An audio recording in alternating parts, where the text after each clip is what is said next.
વિકસિત ભારતના અમૃતકાળ મહોત્સવમાં સેવાથી સુશાસન, સંકલ્પથી સિદ્ધિ સુધી આ દેશના યશસ્વી વડાપ્રધાન આદરણીય નરેન્દ્રભાઈ મોદી સાહેબના વડાપ્રધાન તરીકેના 11 વર્ષ પૂર્ણ થયા અને આ 11 વર્ષની અંદર એમણે આ દેશને વિકસિત ભારત તરફ લઈ જવાના જે પ્રયત્નો કર્યા, છેવાડાના માનવી સુધી અનેકવિધ કલ્યાણકારી યોજનાઓ બનાવીને ભારતને વિશ્વગુરુ બનાવવાના પ્રયત્નો છે.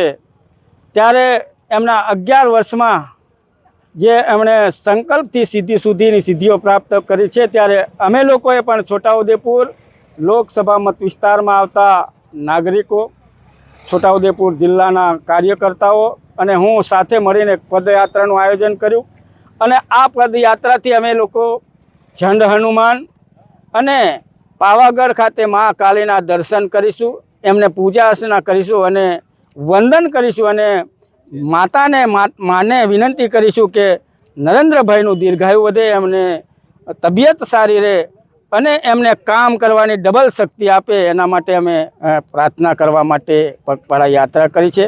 અને સાથે સાથે સમાજને પણ વિનંતી કરું છું કે નરેન્દ્રભાઈનું જે એક સપનું છે કે એક પેડ માં કે નામ, તો એ પણ તમામ નાગરિકો પોતાના ખેતરમાં હોય, પોતાના ઘરને આંગણે હોય કે પોતાના ગામની સીમમાં હોય, ક્યાંય પણ હોય, પણ એક વૃક્ષ વાવે અને આ પર્યાવરણને જાળવવાની હંમેશા પ્રયત્નો કરે એવો એક અપીલ કરું છું. વંદે માતરમ, ભારત માતા કી જય.